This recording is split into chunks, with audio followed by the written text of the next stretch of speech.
Good afternoon, everyone. Welcome to GSTZen's webinar. Sir, we can start now, sir.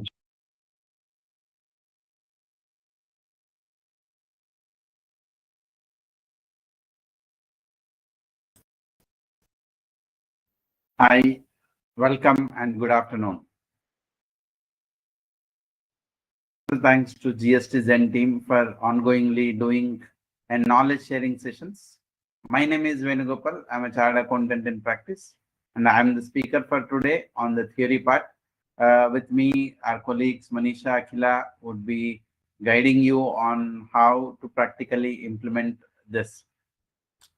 This being a virtual and from Zoom earlier, people now migrated to this. So it's always, I want to check my internet and connectivity and presentation. Just want to know that is my screen visible? Is the presentation visible to you all? If yes, put it as yes in the chat, please, so that I know it is visible.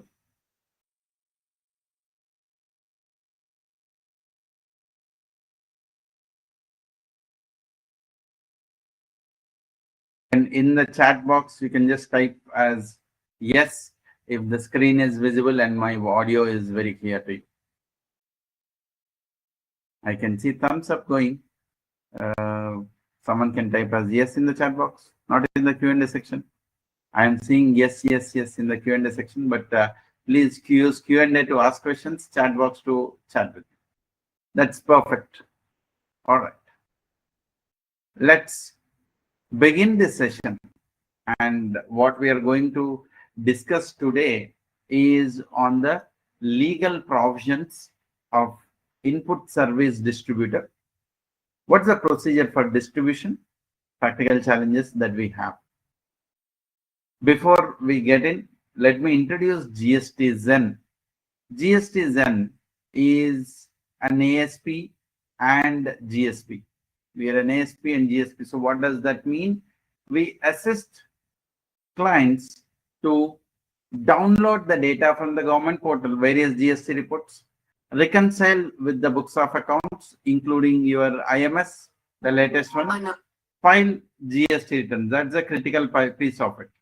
Yeah. And there's a latest module, which is on the litigation management. I'm sure everyone wants to be on top of ensuring the compliance is well. So we have a notice management which assists you to get the notices, track them, and also interact with the notices. Also have to be in a finance world where the work is done automatic. The APIs of GSTZen are integrated with the accounting system, be it Tally, SAP, Oracle, or your proprietary driven. So e-invoice, e-bill, all the APIs that exist. You would also need some validations to comply with, let's say, Rule 37A or any other aspects. There are other tools that exist, validating your customers, validating your vendors, and GST return filing status. You would actually find a lot of customers who are using from listed entities to small pop-in stores. The beauty of GSTZen software is these reports are all downloadable in Excel, and finance professionals are always very happy with Excel reports. And the customers are ranging from different categories. Some of them to name, you're able to see on the screen. Reputed customers were happy using the platform. This is a little bit about GSTZen. Coming to today's session on input service distributor. Firstly, what is an input service distributor? In fact, this word itself is kind of self-explanatory. It is distribution of inputs which are service in nature. That means ISD do not deal with goods, number one. Number two, ISD is relating to inputs and no outward liability. ISD is not to do with outward liability. but deals with inputs. Let's look at what exactly the Act says. It says ISD is an office of the supplier of goods or services or both. So the supplier is goods or services or both. It's an office, it's a virtual office, and it is receiving some input services. It is receiving some input services for and on behalf of the distinct persons. So ISD is an office which is receiving input services for and on behalf of a distinct person.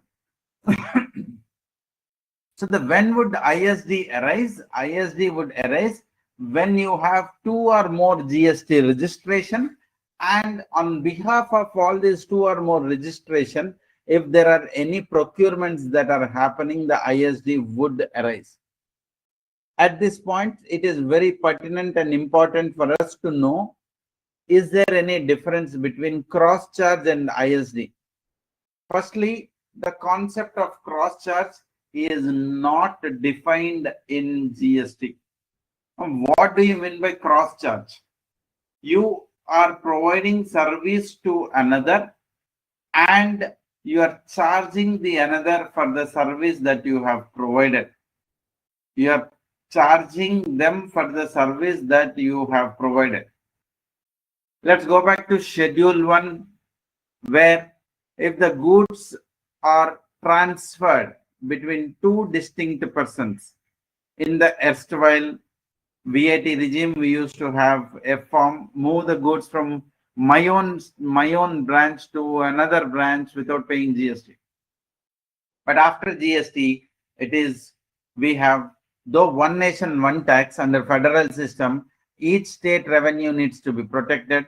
Even though you are moving goods from one place of yours to another place of yours, which has a different GST registration, you have to necessarily treat it as supply and levy. Now, this is no different for services.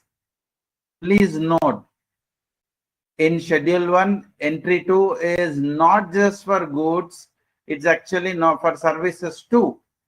Now, how do you say that it is for the services too? The beauty of the GST, though we say one nation, one tax, the beauty of GST is this is actually going to work such a way that there each of the state revenue. Today, we have seen most of the state budgets are out.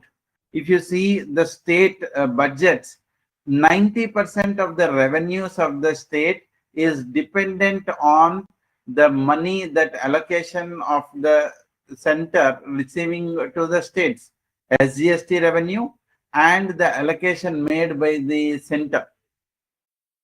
So Schedule 1 is talking supply of goods or services between related persons when made in the course of furtherance of business, the Entry 2.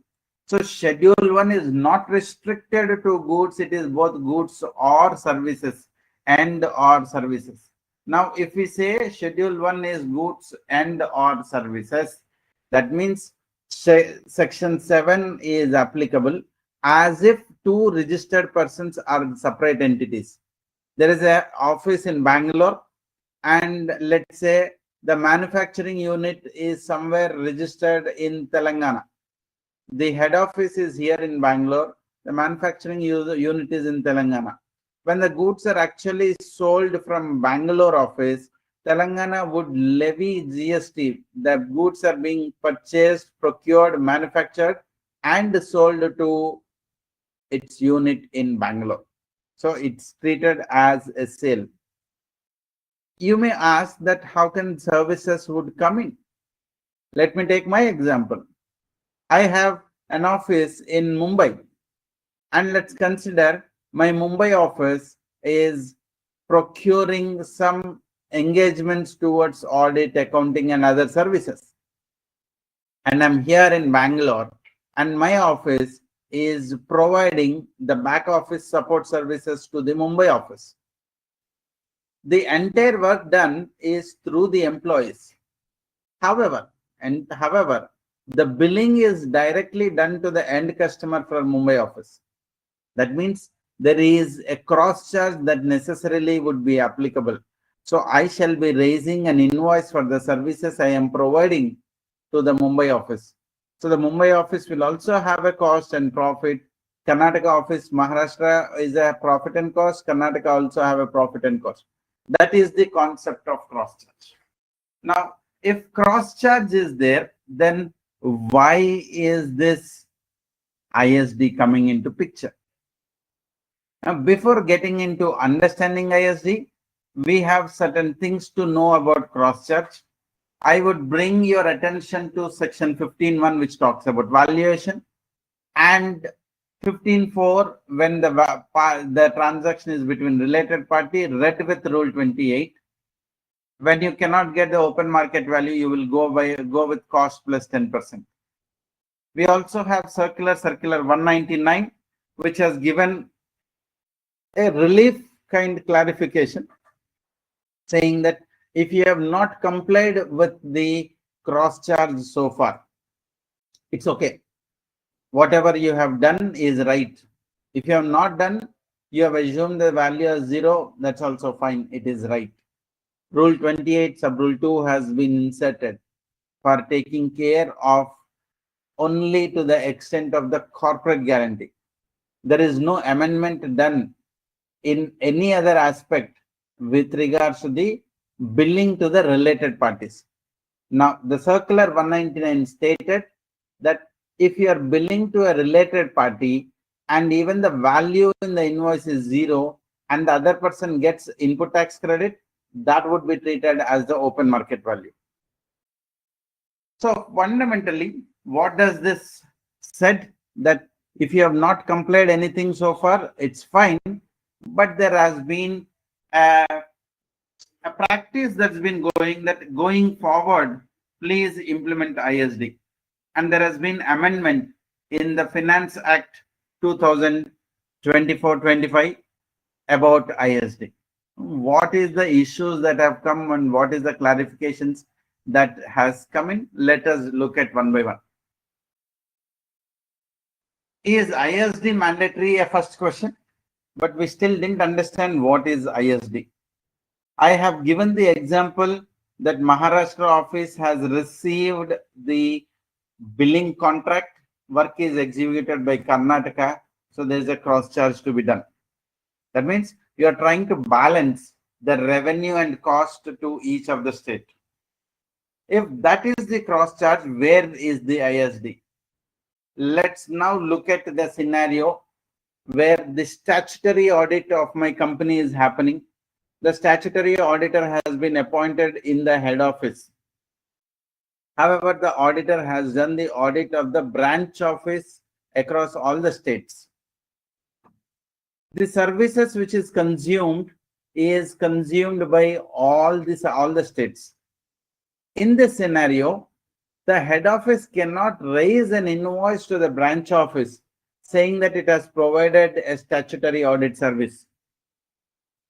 Another example, let us say an advertisement about my entity has been done in Times of India.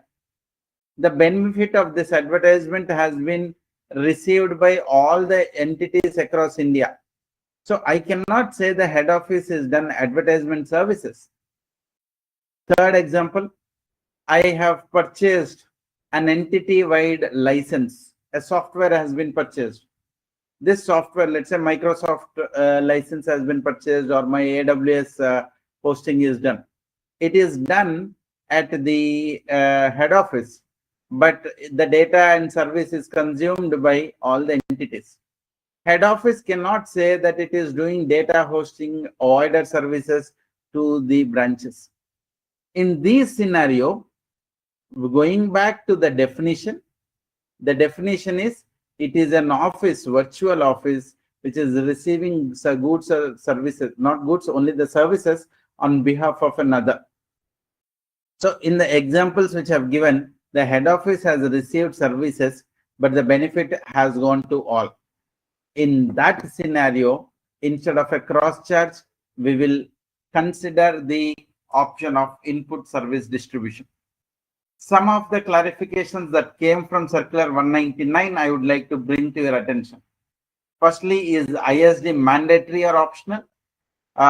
It said that it is not mandatory, but also there was a press release which mentioned that it has to be made mandatory from the coming financial year.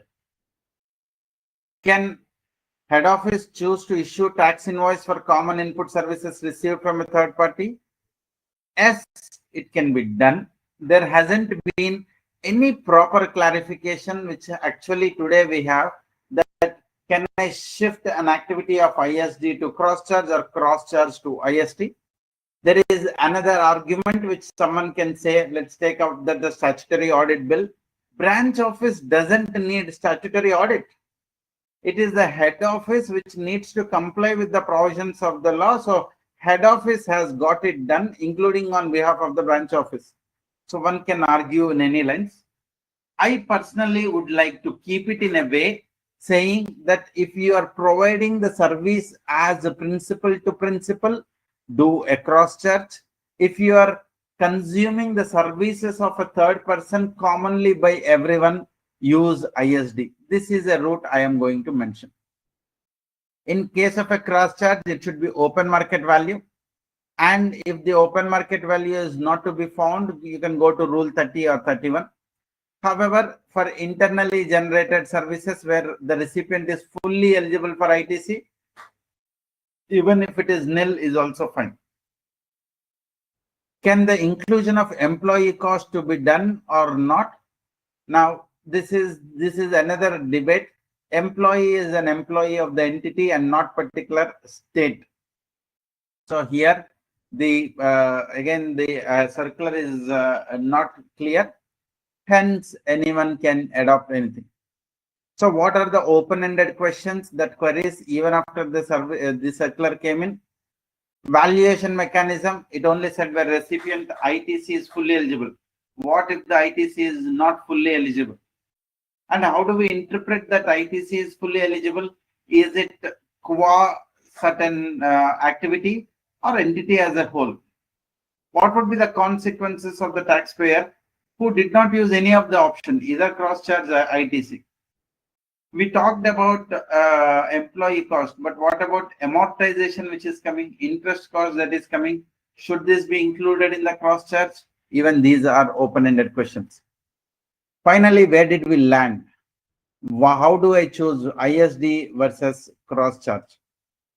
I would summarize and put it in this way. This is not whatever I'm talking from the law book, but it is something you can use as a guiding factor. Criteria to be adopted if it is relating to expenses where some entity HO is incurring on company's behalf, then ISD. But if it is provided principal to principal, then it is a cross charge. When do we use? To distribute the common input services only and not the goods. And cross charge is for all internally generated service. What's the mechanism to distribute? By distributing using GSTR6. In a while, we will see the demo. In case of a cross charge, you will use the GST number of the other entity, raise an invoice, report it in GSTR1. The other person gets the credit through 3B and via 2B. Distribution coverage is services. Cross charge is both services, goods, or giving capital goods.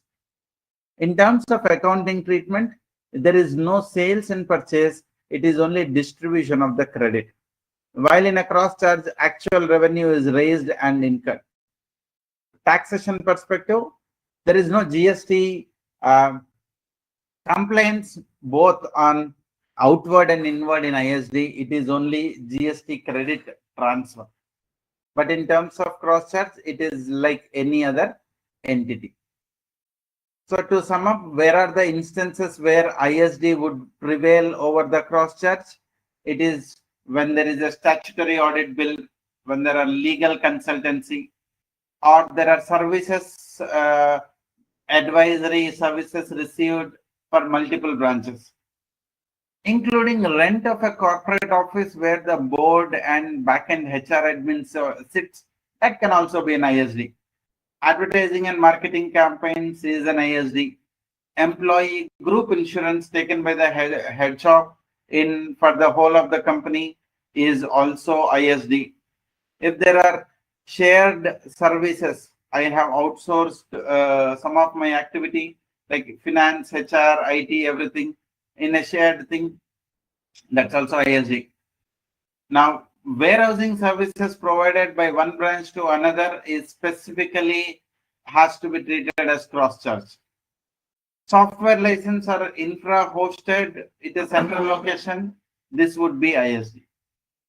Now, how do we distribute? When we say the distribution, what does this mean? So let's take a simple example. I have presence in 5 states in South India: Maharashtra, Telangana, Andhra, Tamil Nadu, Karnataka. Okay, let's include the Kerala also. I have presence in 6 states in South India. In these 6 states, now don't argue that why I have not included Goa. That's okay. Let's keep this example simple. In these 6 states, I have an office. I am buying the goods and selling the goods. What am I doing? Let's say I am a dealer of mobile phones. I procure the goods and I sell the goods. That's what I do. Each of the state, in each of the states, I have showrooms. Directly from the distributor, I buy and sell. Now, I have a brand name. I am giving an advertisement of the brand. I have a service center. I procure the software which are commonly used by these service centers. I also have all other services which I have mentioned. Now, where do I get these services be billed? Let's say I have an tie-up with an ad agency which is doing a Google advertisement every month. I am spending 5 lakh rupees, right? Which means every month I am having an input tax credit of 90,000 rupees. In which of this state this 90,000 should go? Should it go to a head office which is in Mumbai, or I have originally registered the incorporation certificate, company incorporated in Bangalore, Karnataka? Should the credit be going here? Or the person who is handling my advertisement and everything, the marketing department, is sitting in Hyderabad, Telangana. They are the one who is doing this. So who is placing the order, coordinating, should the bill go to Telangana?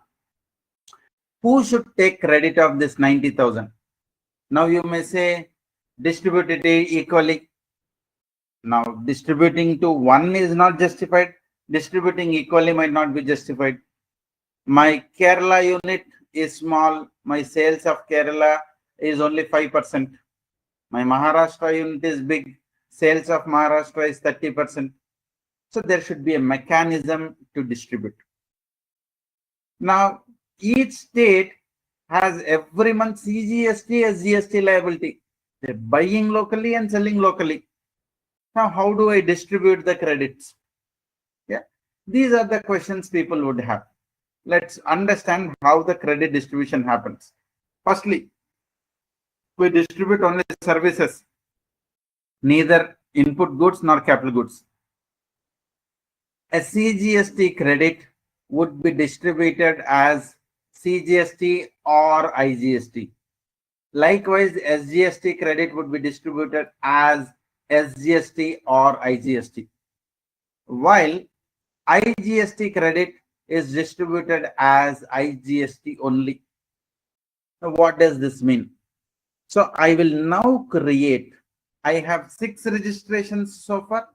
I will create the 7th registration called input service distributor. By the way, I can have multiple ISDs, not just one. So I can have multiple ISDs also.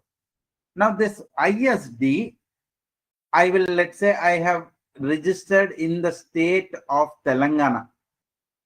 And the Google which is raising the invoice is coming from Maharashtra. So they will be raising an IGST invoice to Telangana. Along with that, let's say the Telangana office has hired a local ad agency who is coordinating. So 5 lakh rupees is coming from the Google, and let's say 1 lakh rupees is by ad agency who is charging 18,000. They are charging CGST, SGST. So my ISD will have IGST credits and CGST, SGST credit. So the IGST credit of Google goes as IGST to all the states. The CGST credit would go as CGST to Telangana and IGST to all the states.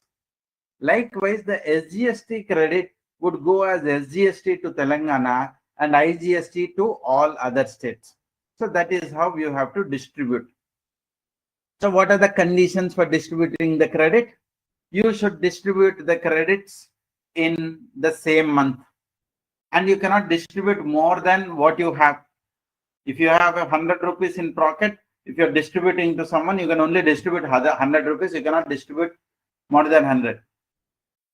Distribution goes in pieces. First, if you know the credit pertains to one specific branch, give the credit to one specific branch.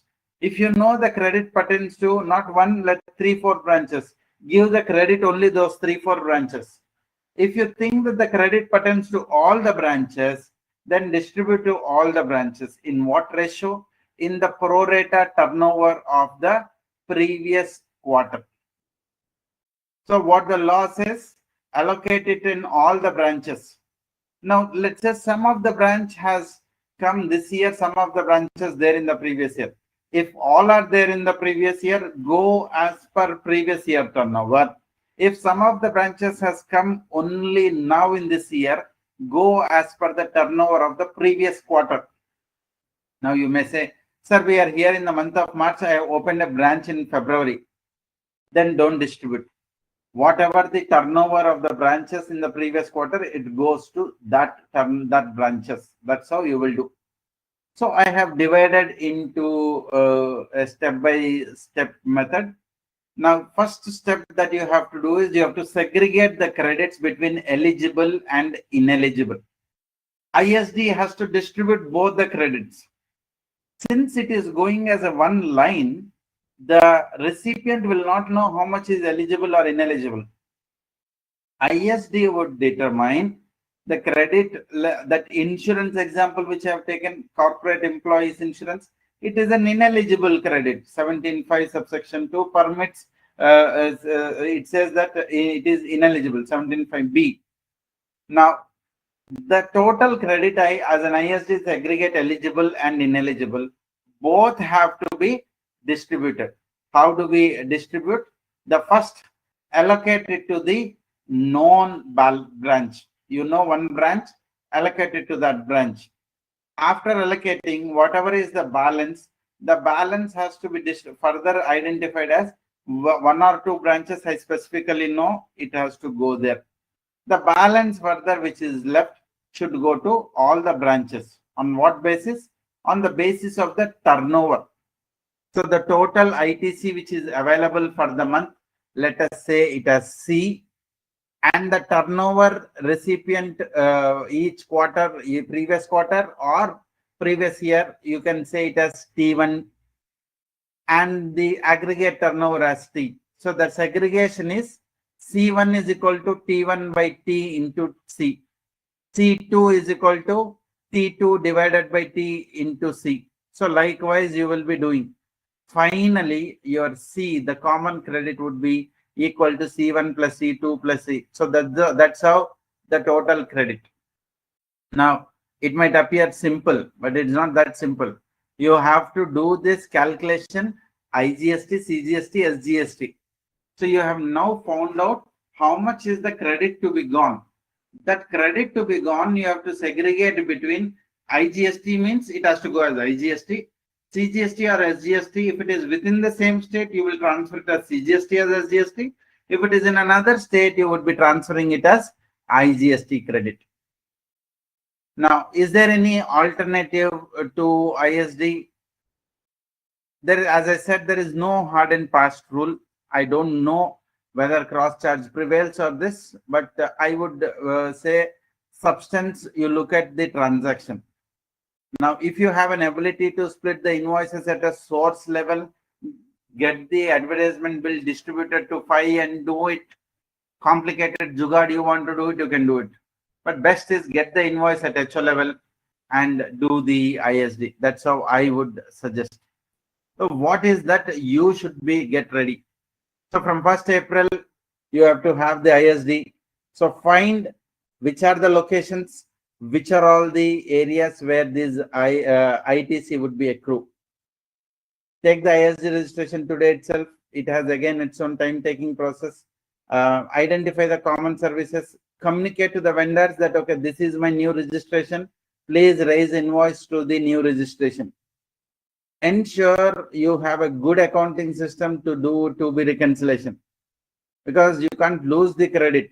While distributing the credit, you can't lose the credit. It's a huge cost. There are some issues. I would discuss upon the issues after looking at a practical demo.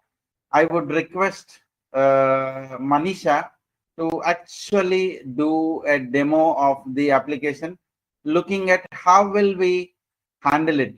It's pretty easy to talk, but you should have a system which is taking care of it.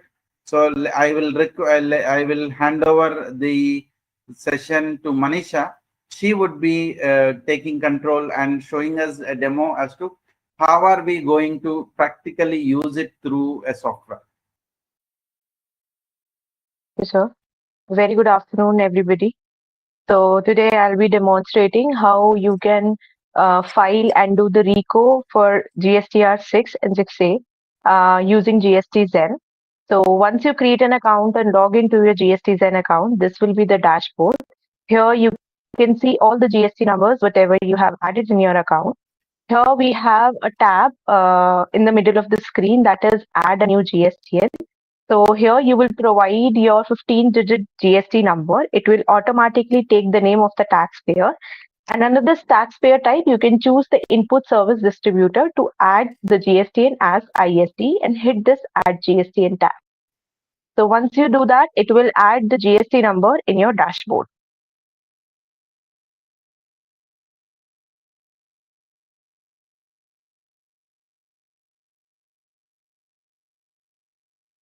In the screen itself, you can see the return filing status of GSTR 1, 3B, and 9 just by clicking on this toggle. Let me just quickly choose my GST number with which I have to. So when I choose this GST number, it will take me to the screen where we have the major options like download a report, reconcile, and file GST return. Under this download a report option, you have two reports, that is consolidated report and electronic ledger report. Under the reconciliation, we have books versus GSTR 6A. Under the filing, we have GSTR 6 monthly GST return. So first I will be talking about the reconciliation. So I'll be choosing the option book versus GSTR 6A and the financial year would be 24-25. So once I choose the previous option, it will take me to the screen where in the first step, you are required to log into the government portal through OTP. As I have already logged in, so it is showing me that you are logged in using OTP. Suppose that we have the matrix here and you are required to fetch the data from the government portal. So we have the checkbox here. If you want to download it for a particular month, you can choose that particular checkbox. Here I am doing it for all the sections for the complete year. So I am choosing this checkbox as all and hitting this download from government portal and get the command as yes. It will take 2 to 3 minutes to download and fetch the data from the portal into GSTZen database. And you will get all the notification on the green, on the right hand side of your screen in green. And if there is any error from the portal or if there is any problem where you are not able to get the data from the portal, it will reflect you here on the left hand side itself in red. It will take a minute to complete the download and all these yellow will turn into green. So as you can see, it started downloading and you can just hover your cursor to see when you downloaded the data lastly. So once all these are turned into green, that means your step one is done. You have completely fetched the data from the portal for these particular sections. The second step would be that uploading your purchase register. For the same, you have two options, either to do it with Excel or with Tally. Here I will be showing you how you can upload an Excel. So by choosing this option, here we have two samples. You can just download these samples and refer. So these are purely for the reference purpose. It's not mandatory to use these templates. So here I'll be uploading one of the Excel file as my purchase register. And we have two templates. Either you can do it as a line item wise or an invoice where all the tax rates are applicable. So here I have uploaded it as per the first template, as per the first format, and I'll just upload it. While uploading, it will show you the status also. So that's how it will show you that everything, whatever is happening in GSTZen in your screen, it will all be demonstrated so that it's at your convenience, so that you get to know what exactly is happening. So it will take a minute to import the file.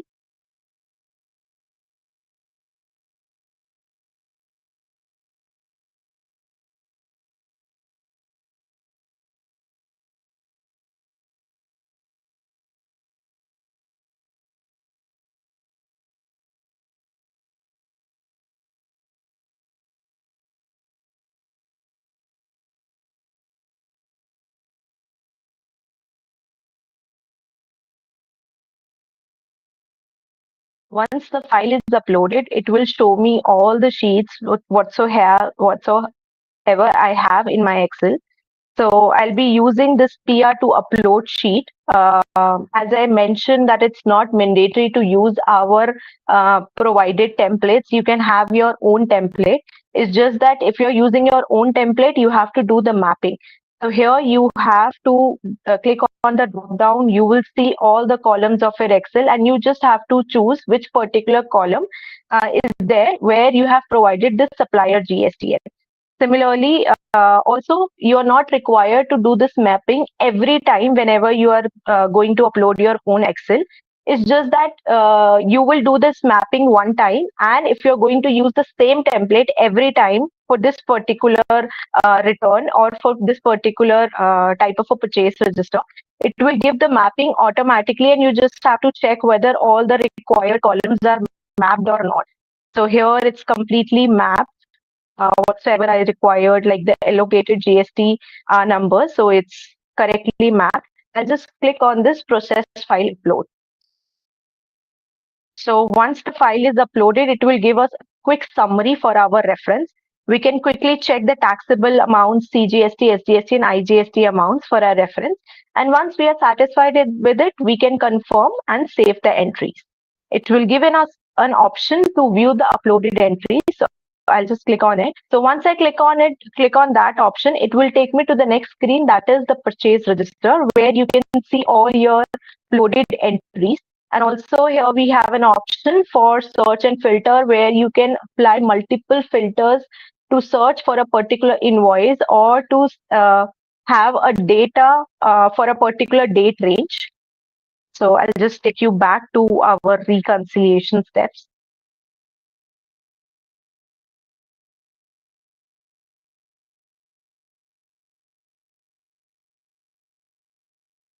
This we have completed our second step also. Now the next step is run GSTZen Intelligent Matcher. It's an important step where you can give the maximum days difference and maximum tax amount difference. Otherwise also it facilitates mapping of matching of all the invoices as per books and as per the portal. So once this step is done, we get the reports based on the invoice date, 3B claim period, and 6A filing period. You can have the reports monthly as well as yearly consolidated report. So here I'm downloading one of the consolidated full year report to show you that how this reconciliation can help you. So you're not like, we have one feature before opening this Excel, we have to unblock the macros. And so in this Excel sheet, we have a feature where you are not by using that feature, you can save all your reconciliation working directly into GSTZen, and you're not required to keep this particular Excel in your system all the time. So this is the reconciliation report which I have just extracted in front of you. This report has 3 sheets. One is overview, then it's 6A invoices reconciliation, and third sheet is GSTR 6A by vendor. So this overview sheet gives you the number as per the books, as per the portal, and the difference between books and portal. You will understand this sheet better once you get through the second sheet. So this is your main reconciliation sheet where you will do all your working, and this sheet gives you all the necessary information which you are required to do the reconciliation. So here it talks about the document type. It talks about the supplier GST number as per books, as per portal. It gives you the information for the information at the invoice level. It gives the taxable amount as per books portal. Here we have another column that is match type, where you can just apply the filters, filter the invoices as per books and portal, only in books, only in portal. Just simply apply the filter and do your working. So whatever invoices here are highlighted in blue, that means these are invoices which are there only in portal. All the invoices which are highlighted in green states that these are the match invoices, books and portal both are there. All the invoices which are highlighted in yellow states that these are the invoices only in books. So you can just see and also recognize that where your invoice is particularly present. Moving further, all these peachish color columns, these are your main reconciliation working columns. And as I mentioned that whatever you will do in the reconciliation sheet, it will automatically save into GSTZen. So these are the columns where you're required to do the working. Whatever changes you will make in these columns, we have another tab in the sheet inbuilt with the name GSTZen. You will click on it and click on this invoice tab, and all these peachish color working will automatically save into GSTZen. And next time, whenever you will download this particular report, or you will see all these changes automatically present in that particular sheet. So talking about these columns, first we have is this RECO action, where we have a drop down. You can simply choose amongst these drop down whether you want to review later, wrong invoice by supplier, lost ITC, email supplier, email to supplier, send lock match. You can choose any of the action as per your requirement. Next column we have is this ITC eligibility, and again we have a drop down. You don't need to type anything, you just have to click on the drop down and choose from the particular option available. You can choose among these options. Similarly, for this ITC claim, we have 4 options, whether to accept, reject, pending accept, or accept and reverse. Similarly, if you want to have any of the claim date for a particular invoice, you can put that in AQ column. Again, if you want to have anything for the RECO notes, you can use this AR column to put all your notes, all your workings for a reference. Then we have this more force match portal invoice row number, just in case, even after running the matcher in step 3, and there is any invoice which is not matched, but as per your knowledge it should match, then you can use this force match portal where you can forcefully match the invoices after like checking for few conditions. So you can make the changes and hit this invoice tab, and it will save automatically into GSTZen. Then there are few further columns for the reference, like you can check for the customer GST number, whether buyer GST number, match type, buyer GST number, match type, whether it's match, unmatched, or what is it. Then you can also have few more tax amount columns for your own reference. This is about this sheet. Moving to the next sheet, that is GSTR 6A by vendor. So this is purely a dump of all the invoices, whatever you have by the vendor. You can apply multiple filters and do your working, whatever you want to do. So this is about the reconciliation report. Hope you get a little bit of clarity that how you can do the reconciliation of books versus 6A in GSTZen. Moving further, I'll take you back to GSTZen. Now I'll be talking about how you can file your GSTR6 using the GSTZen. So I'll be just going to this file GST return and choose this GSTR6. Here I'll be using the filing period of January 25. So again, this option is available by logging in through OTP. You're not required to log in again if you have just logged in while doing the RICO or vice versa. So here the first step is that uploading the purchase register, which is absolutely the same the way I have done in the reconciliation. So I'm not going to showcase it again. The procedure and everything is exactly the same. The next step is ISD distribution entity under current PAN. So this is basically a step where, although I have already added the GST numbers in this particular step, but you can add all the GST numbers where you want to allocate the amounts. Okay, so you can just put it here, and you have this update active entities tab where you can add the entities, or if any of the extra entity is added, you can just simply delete it. You can use either this add new entity tab or this cross button to delete this particular entity and hit this save changes to GSTN tab. Here we have another tab that is generate entities from invoices. Whatever data you have uploaded, whatever GST number you have given while uploading the purchase register for the allocation, you can click on this tab and it will automatically fetch the details from your purchase register and fill this column. Moving further, the next step is to review GSTZen summary of ISD credit. You will click on this calculate tab and you will get a summary of this ISD credit in a tabular form. Depending upon the different sections, you can check whether what is the amount which is there for the eligibility, ineligibility, and the total amounts. Again, you will get another summary of the credit distribution, whatever credits you have like this allocated, whatever amount you have allocated to different GSTN, you will get a proper summary in a tabular format here for your reference. You can quickly see, like everything is so sorted, you can quickly see and do your work. Moving further, post that after reviewing the summary, you have a tab upload GSTR6 payload.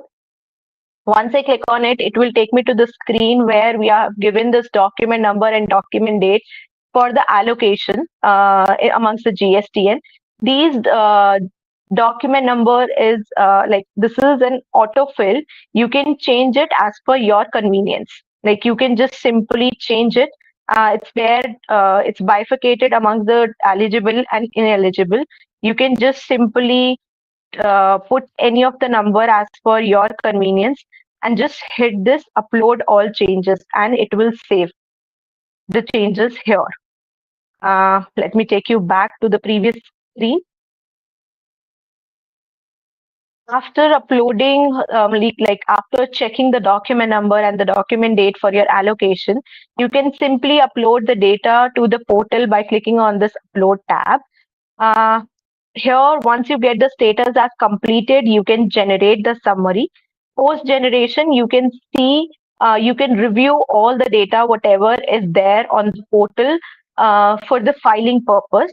And post you are satisfied with everything, you can file your return with EVC or with DSC.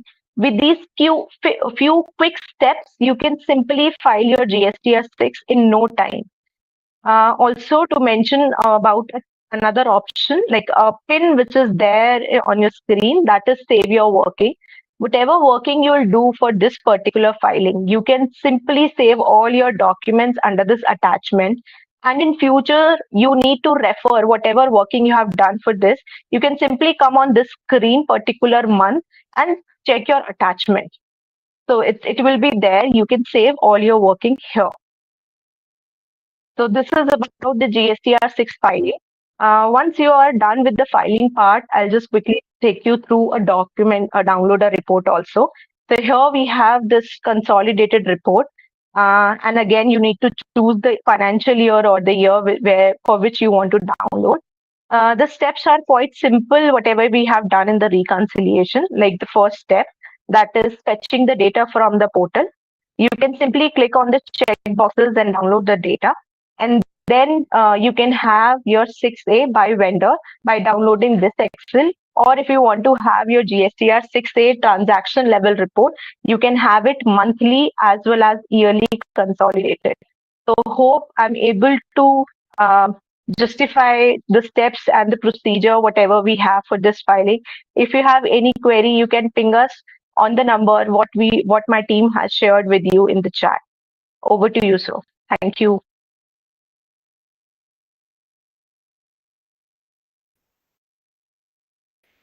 Thank you, Manisha. That's very kind of you for taking through the whole of the application. For some of you who are new to GSTZen, let me put it this way: GSTZen is simplifying all the things. So you have seen the step-by-step the thing where she has uploaded the data in the Excel. You could see segregation between eligible and ineligible, allocation between to the units. It has been taken care. Whatever we have discussed in the theory, whole of the theory has been discussed, and she has very beautifully encapsulated the discussion. And what is more important for everyone now, like we are on 26th March, is how do I first get the ISD? And I would say initiate the process. You never know when the compliance becomes like going to be costly. Someone says that, no, I would disallow this expenditure because the head office is enjoying all this cost while the benefit is passed on to others. It is a legal battle to settle down. Imagine you have only a 4 lakh worth fight. Now this legal battle is not going to settle till it goes to High Court. What is the cost of fighting of it?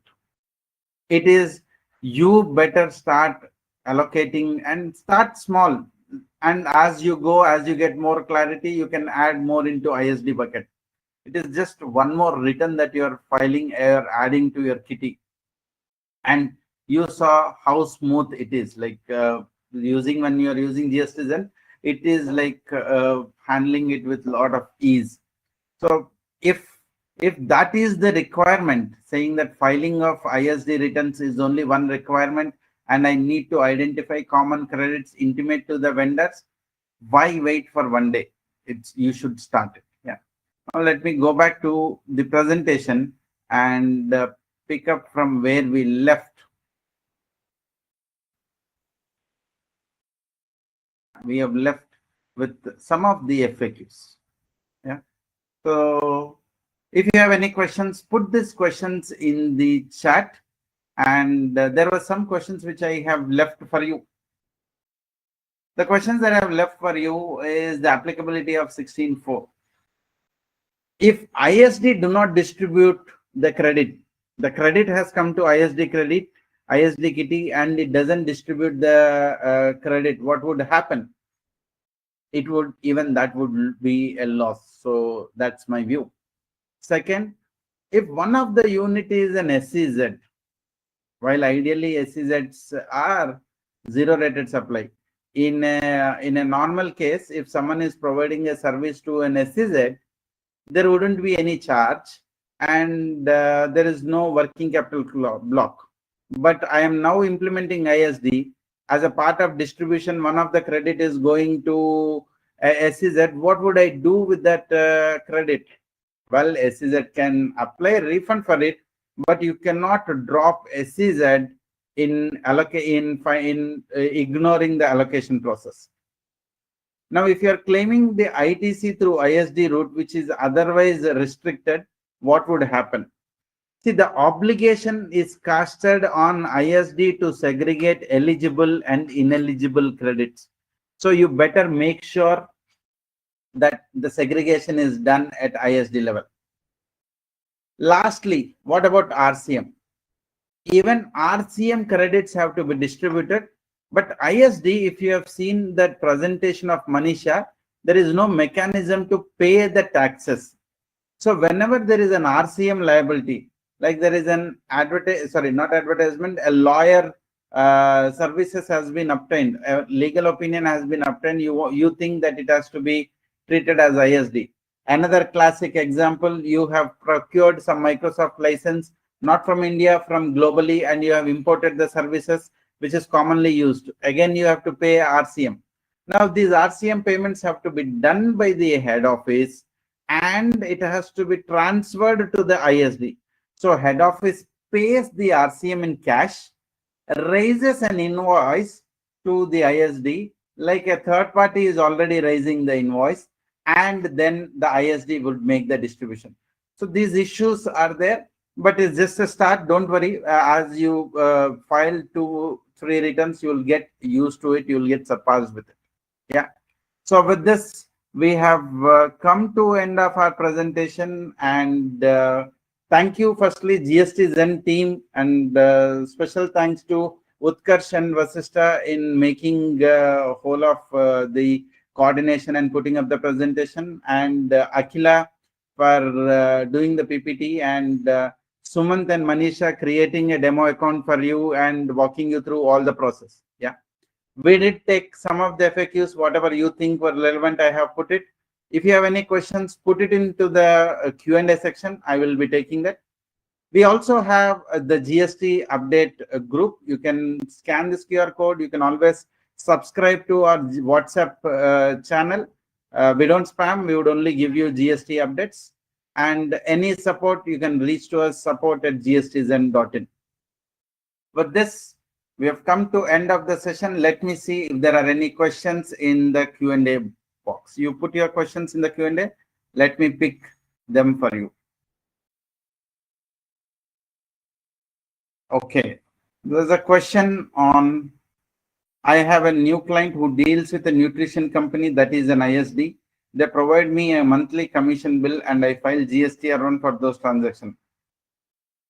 Sir, your question, Shambaji question is not clear. Maybe I would want you to rephrase and put it. How about RCM common expenses? I said RCM head office would be making the payment and raise an invoice back. Corporate HOD salary comes under cross charge or not? This is one debatable area. This issue debate began with the hospital industry asking this question, and the Karnataka advance ruling has affirmatively said cross charge would be applicable. The moment you do a cross charge, the another hospital which is in another state receives the bill, but it is a loss. They don't get a credit. And the debate began that if there is an employee, he is an employee for the organization, whether he is sitting in Mumbai or Bangalore and doing the accounting work across India. You cannot say that there is a service provided by one branch to another branch. A lot of experts have taken a view. Unless a service is provided on a principal to principal basis, there is no question of doing cross charge for employee salaries. Sanjeev D, my total 6 states, but use only 2 state services to ITC distribution. The concept of ISD distribution in 3 folds. Identify a branch if it is specific, distribute to that. Identify 2 or 3 branches specific to that, distribute to them. When you think common, irrespective of the volume, you should distribute it to all the branches. Whether even ineligible to be distributed, yes. Ineligible also to be distributed, but distribute as ineligible. All right. We have addressed all the queries, and we have come to the end of the session. Perfect. What a timing. We are winding up the session sharp at 4 o'clock. Thank you, everyone, and have a great day. If you have any doubt, reach out to us, and we will see you in the next session. Good day.